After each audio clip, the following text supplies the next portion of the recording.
ನಮಸ್ತೆ ವೀಕ್ಷಕರೇ, ಈ ದಿನ ಶನಿ ಅಮಾವಾಸ್ಯೆಯ ಮಹತ್ವವನ್ನು ತಿಳಿಯೋಣ. ಅಂದರೆ ಈ ವರ್ಷ ಪಾಲ್ಗುಣ ಅಮಾವಾಸ್ಯೆ ಮಾರ್ಚ್ 29ರಂದು, ನಾಳೆ ಶನಿವಾರದಂದು ಬರುತ್ತಿದೆ. ಧರ್ಮ ಗ್ರಂಥಗಳಲ್ಲಿ ಅಮಾವಾಸ್ಯೆಯ ದಿನಾಂಕವು ವಿಶೇಷ ಮಹತ್ವವನ್ನು ಹೊಂದಿದೆ. ಈ ದಿನಾಂಕವನ್ನು ಪೂರ್ವಜರಿಗೆ ಸಮರ್ಪಿಸಲಾಗಿದೆ. ಶನಿವಾರದಂದು ಅಮಾವಾಸ್ಯೆ ಬಂದರೆ ಅದನ್ನು ಶನೀಶ್ವರ ಅಮಾವಾಸ್ಯೆ ಅಥವಾ ಶನಿ ಅಮಾವಾಸ್ಯೆ ಎಂದು ಕರೆಯುತ್ತಾರೆ. ಈ ವರ್ಷ ಪಾಲ್ಗುಣ ಅಮಾವಾಸ್ಯೆ ಮಾರ್ಚ್ 29ರಂದು ಶನಿವಾರ ಬರುತ್ತಿದೆ. ಈ ದಿನ ಶನಿದೇವರನ್ನು ಪೂಜಿಸುವುದರಿಂದ ಎಲ್ಲ ಇಷ್ಟಾರ್ಥಗಳು ಈಡೇರುತ್ತವೆ. ಈ ದಿನ ಶನಿದೇವನ ಪೂಜೆಯು ವ್ಯಕ್ತಿಯ ಎಲ್ಲ ತೊಂದರೆಗಳನ್ನು ದೂರ ಮಾಡುತ್ತದೆ. ಶನಿ ಅಮಾವಾಸ್ಯೆಯ ಮಹತ್ವ. ಈ ಅಮಾವಾಸ್ಯೆಗೆ ಸನಾತನ ಧರ್ಮದಲ್ಲಿ ಆಳವಾದ ಧಾರ್ಮಿಕ ಮಹತ್ವವಿದೆ. ಈ ದಿನದಂದು ಪೂರ್ವಜರ ಶ್ರಾದ್ದ ಮತ್ತು ತರ್ಪಣವನ್ನು ಮಾಡುವುದರಿಂದ ಅವರ ಆತ್ಮಗಳಿಗೆ ಮೋಕ್ಷ ಸಿಗುತ್ತದೆ. ಈ ದಿನದಂದು ಗಂಗಾ ಅಥವಾ ಯಾವುದೇ ಇತರ ಪವಿತ್ರ ನದಿಯಲ್ಲಿ ಸ್ನಾನ ಮಾಡುವುದರಿಂದ ಅಶುಭ ಪರಿಣಾಮಗಳು ನಿವಾರಣೆಯಾಗಿ ಪುಣ್ಯ ಫಲಗಳು ಪ್ರಾಪ್ತವಾಗುತ್ತದೆ. ಇದಲ್ಲದೆ ಈ ದಿನದಂದು ದಾನ ಮತ್ತು ಧಾರ್ಮಿಕ ಚಟುವಟಿಕೆಗಳಿಂದ ವಿಶೇಷ ಪ್ರಾಮುಖ್ಯತೆಯನ್ನು ನೀಡಲಾಗುತ್ತದೆ. ಇನ್ನು ಶನಿ ಅಮಾವಾಸ್ಯೆ ಪೂಜೆ ವಿಧಾನಗಳನ್ನು ತಿಳಿಯೋಣ. ಶನಿ ಅಮಾವಾಸ್ಯೆಯಂದು ಬ್ರಹ್ಮ ಮುಹೂರ್ತದ ಸಮಯದಲ್ಲಿ ಪವಿತ್ರ ನದಿ ಅಥವಾ ಕೊಳದಲ್ಲಿ ಸ್ನಾನ ಮಾಡಿ, ಇದು ಸಾಧ್ಯವಾಗದಿದ್ದರೆ ಮನೆಯಲ್ಲಿ ಸ್ನಾನದ ನೀರಿಗೆ ಗಂಗಾಜಲ ಸೇರಿಸಿ ಸ್ನಾನ ಮಾಡಿ ಧ್ಯಾನ ಮಾಡಿದ ನಂತರ ಉಪವಾಸ ಮಾಡುವ ಪ್ರತಿಜ್ಞೆ ಮಾಡಿ, ಮನೆಯ ದೇವರ ಕೋಣೆಯಲ್ಲಿ ದೀಪ ಹಚ್ಚಿ ಸೂರ್ಯ ದೇವರಿಗೆ ನೀರು ಅರ್ಪಿಸಬೇಕು.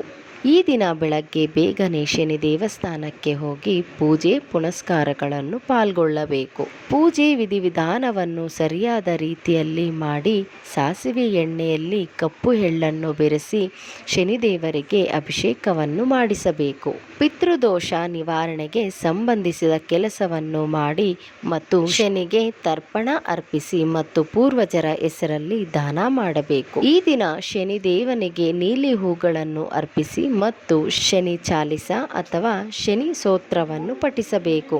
ಶನಿ ಅಮಾವಾಸ್ಯೆಯಂದು ಅರಳಿ ಮರದ ಕೆಳಗೆ ಸಾಸಿವೆ ಎಣ್ಣೆ ದೀಪವನ್ನು ಬೆಳಗಿಸಿ ಶನಿ ಮಂತ್ರಗಳನ್ನು ಪಠಿಸಬೇಕು ಮತ್ತು ಶನಿಗೆ ಸಂಬಂಧಿಸಿದ ವಸ್ತುಗಳನ್ನು ದಾನ ಮಾಡಬೇಕು. ಶನಿ ಅಮಾವಾಸ್ಯೆಯಂದು ಇವುಗಳನ್ನು ಗಮನದಲ್ಲಿಟ್ಟುಕೊಳ್ಳಬೇಕು. ಪವಿತ್ರ ನದಿಗಳಲ್ಲಿ ಸ್ನಾನ ಮಾಡಿ ಸಾಧ್ಯವಾದಷ್ಟು ದಾನ ಧರ್ಮಗಳನ್ನು ಮಾಡಬೇಕು. ಬ್ರಾಹ್ಮಣರಿಗೆ ಅನ್ನದಾನ ಮಾಡಬೇಕು. ಬಡವರಿಗೆ ದಾನ ಮಾಡಬೇಕು. ನಕಾರಾತ್ಮಕ ಆಲೋಚನೆಗಳಿಂದ ದೂರವಿರಿ. ಯಾವುದೇ ರೀತಿಯ ವಾದವನ್ನು ತಪ್ಪಿಸಿ. ಈ ದಿನ ತಪ್ಪಿಯೂ ಸಹ ತಾಮಸಿಕ ಆಹಾರವನ್ನು ಸೇವಿಸಬಾರದು. ಈ ದಿನ ಯಾವುದೇ ಶುಭ ಕೆಲಸವನ್ನು ಪ್ರಾರಂಭಿಸಬೇಡಿ. ಇನ್ನು ಶನಿ ಅಮಾವಾಸ್ಯೆಯ ಮಂತ್ರವನ್ನು ತಿಳಿಯೋಣ. ಓಂ ತ್ರಯಂಬಕಂ ಯಜಾಮಹೇ ಸುಗಂಧಿಂ ಪುಷ್ಟಿವರ್ಧನಂ ಉರ್ವಾರಿಕಮಿವ ಬಂಧನಾನ್ ಮೃತ್ಯೋರ್ಮುಕ್ಷೀಯಮಾಮೃತಾತ್ ಅಥವಾ ಓಂ ತತ್ಪುರುಷಾಯ ವಿದ್ಮಹೇ ಮಹಾದೇವಾಯ ಚ ಧೀಮಹಿ ತನ್ನೋ ರುದ್ರ ಪ್ರಚೋದಯ ಎಂದು ಹೇಳಬಹುದು.